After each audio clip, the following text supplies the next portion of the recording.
I confess to you, I am a control freak. Now, freak may be a strong word.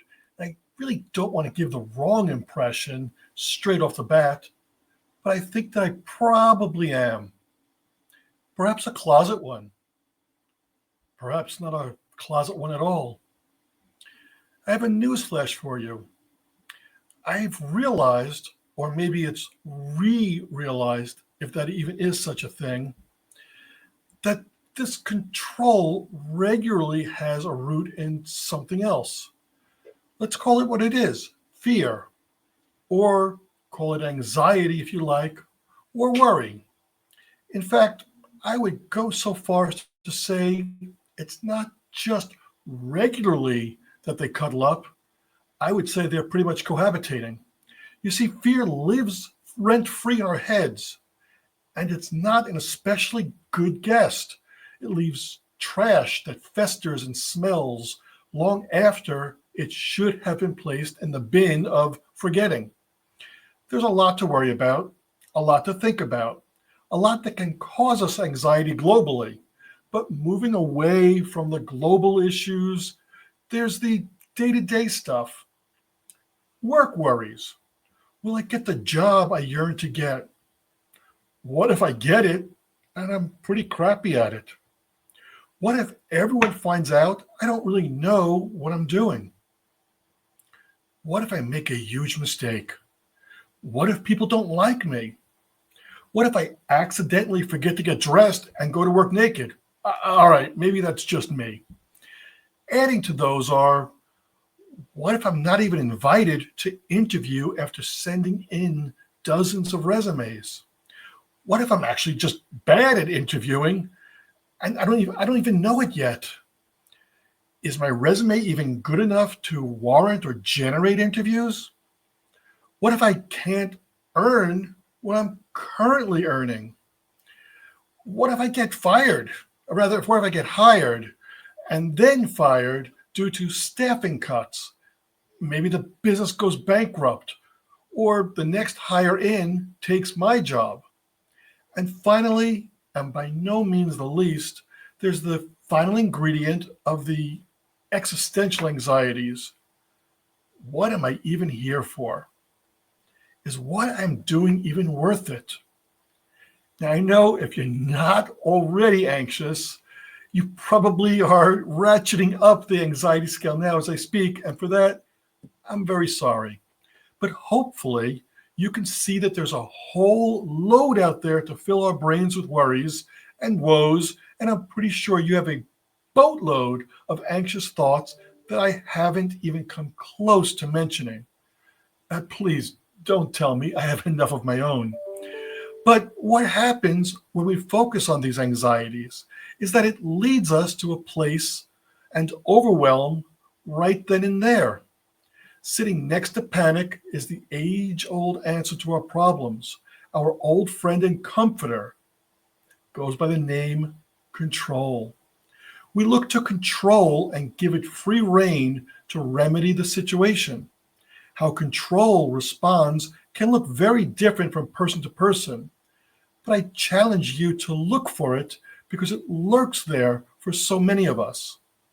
For some, control might be to expand your knowledge. When something unexpected happens, my family will tell you I become a master researcher and investigator. I read, I watch, I scan tweets and social media. I talk to people more clever than myself, all to find out what is it that I don't know that I need to know, and I become the knowledge. You see, the more I know, the more I limit the risk, the more I feel a sense of control. Control might also look like making a detailed plan, one that mitigates for all possible disasters and each and every route or possibility is covered for. A flow chart and a project plan for the what ifs and the maybes gives us a sense of order, a calm voice of organization in the chaos. Finally, control might be about eliminating risk. I just won't do it, not at all. I'm going to hold back. I'll hide. I'll withdraw and I'll stay safe. I won't do the hard work because it might not work out. I won't go for the job opportunity because if I don't get it, I can't fail. Are you recognizing any of this in yourself? It's okay. Worry is a human natural response to any unknown situation, anxiety, or fear. But, and here comes your spoiler alert, it's frankly an illusion. Or maybe, let's be a little more accurate, it's perhaps just an augmentation of the truth. I've learned that we have way less control than we realize, especially over most of the things we actually worry about.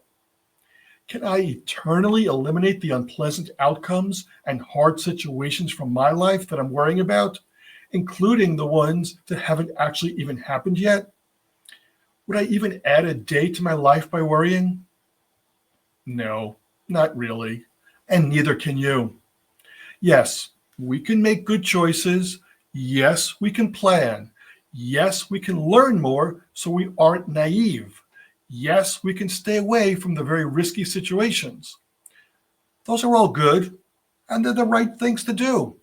But we need another colleague in this relationship, something to intervene between fear, panic, and thinking that worrying is somehow a form of control. And that is balance. There really is this other way. When we can feel ourselves diving headlong into that worry center, we can bring a bit of balance because balance, more than worry, will give us the peace of mind we are all searching for. So read, learn a bit, but no, you'll never know all there is to know. Certainly organize, plan a bit, but I am positive there will be scenarios you hadn't envisaged. When it comes to caution, everything in moderation. Don't throw it to the wind, but don't get stuck in its claws either. You might feel such deep regret if you do. So let's talk about generally how to handle this. Fear, worry, anxiety pops up in every sphere for most of us, most days. So finally, here are some worry-free ways to, in the words of the wise Elsa from the Disney show Frozen, let it go. Think about the worst case scenario. Then, honestly and objectively, think about how likely these are to happen.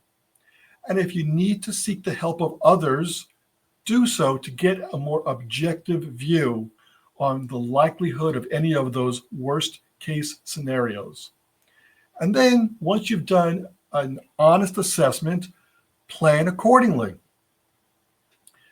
And another thought is get away from thinking about what's worrying you by simply exercising. And for each of us, that may take a different form. It may mean bicycling. It may mean going for some kind of yoga class. It might be a run, whatever it may be. And I recognize it's always hardest to start, to initiate it, but it's worth it. Go slowly, go for an activity you enjoy, but do something to clear your head through physical exertion. And then if you do have a faith, or maybe even if you don't, meditate. If you're comfortable with it, pray. And finally, if you really are struggling with anxious thoughts about career, future, or other relationships, etc., talk to someone. Start with a friend if that's helpful for you, but please seek someone to share the burdens. If it's career-wise, look for a mentor who can help you think through, provide some clarity, offer what perhaps are the knowns to some of your unknowns. I hope this has been helpful for you, and I very much look forward to helping you sort out your future career ambitions. Let's make it happen together.